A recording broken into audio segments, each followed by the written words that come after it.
Hello friends, welcome back to the online classroom. Today we are going to see the practical number 16, voltage shunt feedback amplifier. So this is the circuit diagram for voltage shunt feedback amplifier. In that you can see there is a single stage CE amplifier and all the same regarding this single stage CE amplifier. Here you can see the only new thing is this RF resistor. So this RF resistors is your feedback resistor. So it is connected from this collector of your transistor to here. So this is the connection and this is the feedback and this is the parallel feedback. So see here you can see you are giving output voltage with this help of feedback to the input voltage. So that is why it is called as a parallel or shunt feedback. You see here at the collector you are collecting the output and the base you are giving the input. So this RF resistors gives the output voltage or feeds output voltage back to input. So this is in shunt, so parallel to this base. So that is why this amplifier is called as a voltage shunt feedback amplifier. So we can go to the circuit diagram we are using. So here we have a kit. On that this circuit is mounted, so I can show you by zooming. So this is same kit whatever we have earlier seen, so only the capacitor is added here. So this is the kit for RF, that is feedback shunt amplifier. So here you are giving input signal by the means of this function generator. You can see the frequency is 1000 Hz and input voltage is 20 millivolts. And here from these two links we are connecting, getting output, and we are checking it on the CRO. So sine wave is given and we are getting output as a sine wave. So you can see we'll start the practical. First we'll see observation table. So this is the observation table. So you can see there is an input of 20 millivolts. 20 millivolts input is there. So for different frequencies we'll calculate what is the output voltage with feedback and what is the output voltage without feedback. So in series amplifier we have just done this, so with feedback and without feedback. So in this circuit we have the option, so this shift key will press, so this is the output with feedback, and when I press like this, so this is the without feedback. You can see the output has increased without feedback, so I can just change it to the feedback. So you can see the output is slightly decreased. So this is the output with feedback and this is the output without feedback. So we can start with, so our first frequency is 10 Hertz. So this is 10 Hertz. So we'll start the frequency to 10 Hertz. So we'll just go to the 10 Hertz frequency. Okay, and I will just put this CRO in XY mode because we all know this will be the sine wave. So I will just put it in XY mode. So you can see there is a very small output, it's almost 0.2. So 0.2 into 0.1, so it comes out to be 0.02. So this is without feedback, sorry, this is without feedback, yes, this is without feedback, and I will change it to the with feedback. So with feedback also we are getting the same out. So now we'll change the frequency to, we'll go to directly 50 Hertz. So we'll go to the 50 Hertz. So you can see how to change the frequency here. So we'll going to 50 Hertz. So this is, see, this is with feedback. So with feedback you are getting, oh, so problem is when I get close to this CRO, it's not very good viewable to you, so I'll just keep a distance. So it is almost, I'll just check, it is almost 0.5. So it is 0.5 into 0.1, that is 0.05. 0.05. So this is without feedback, sorry with feedback. Now we'll change it to the without feedback. So it is again increased, and it is almost 0.6. you can see 3 points. So 0.6 into 0.1, it is a 0.06. 0.06. Again will increase. So it is 0.05 and 0.06. So we have skipped this 20 Hertz. Now we increase the frequency to 100 Hertz. We increase the frequency to 100 Hertz, and you can see with no feedback we are getting the output of almost, you can see, 0.7. So 0.7 into 0.1 is 0.07. Sorry, so this is without feedback, so I have to write it here 0.07. and now we'll check with feedback. So with feedback it comes out to be, see here, 0.06. 0.06. So this is 0.06. Now we'll increase the frequency to 500 Hertz. So we go on to the 500 Hertz. Now you can see the output has increased very much. So this link is in with feedback. So you can see, so with feedback it comes out to be 0.4. Sorry, it is 1.4. So with feedback 1.4 into 0.1, that is 0.14. So this is without feedback. Now I will move it to the with feedback. Okay, again you can see the output has increased. So it comes out to be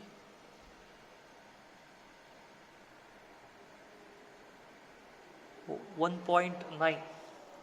So 1.9 into 0.1, that is without feedback is 0.19. Now we'll move on to the 1 kilohertz frequency.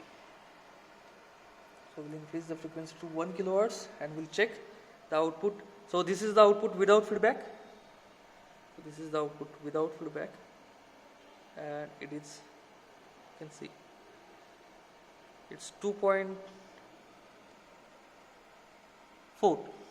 It's 2.4. So we'll write it as a 0.24 here, and we'll check with feedback. So it's again comes out to be 1.6. So you can see, so this is 1.6. So you can write 0.16 here. So this is 0.16. Now we'll directly move on to the 5 kilohertz frequency. So here you can see I'll increase the frequency to 5 kilohertz. Now you can see the output. So this is with feedback. So with feedback it comes out to be 1.8. So 1.8 into 0.1, that is 0.18. So this is 0.18. Now we'll go on to the without feedback. So this is without feedback for the same frequency. So the output comes out to be 2.8. So the output is 2.8 into 0.1, that is 0.28. So we'll move on to the 10 kilohertz. So I will change this frequency to 10 kilohertz. Okay, now you can see the output without feedback, it is now decreasing somewhat. Just check. So So it comes out to be 2.6 into 0.1, that is 0.26, and this is without feedback, and I will change it to the with feedback. So this is with feedback. So 1.6, so 1.6 means 0.60. So I will directly go to the 50 kilohertz frequency. 50 kilohertz frequency. So for 50 kilohertz, this is without feedback. You can see 1.2 into 0.1, that is 1.2 into 0.1, that is 0.12. So this is with feedback. Without feedback, it is somewhat 1.4 into 0.1, that is 0.40. Okay, so we have skipped this. This is 0.12 and 0.40. So we'll go on to the 100K directly. So 100K. Now we'll see the output with feedback. So it is exactly 1. So without feedback, so this is 0.1, and with feedback this again decreases slightly, that is 0.8, means what? 0.08. Okay, so the output is decreasing, so we can skip to directly 500 kilohertz. So we'll move on to the 500 kilohertz. Again you can see, so this is output with feedback. So you can see here, with feedback output is 0.4, that is 0.04, and I'm going to change this without feedback. So without feedback is also the same, 0.04. Now I will go on to the 1 megahertz frequency. 1 megahertz. So output is same, 0.2. So it is less than 0.4. So it is 0.02. So it is same for both with feedback and without feedback. So I will write it here, 0.02. So this is what the observation table we got. Now depending upon that, we have to calculate the gain in dB with feedback. So from this table you have to calculate gain in dB. So I have told in the last videos to calculate gain in dB equal to 20 log to the base 10 V upon V in. So V in is constant, 20 millivolts. So whatever VO output voltage you are getting, so put this in this formula and you will get this column and this column. So this is gain with feedback and this is the gain without feedback.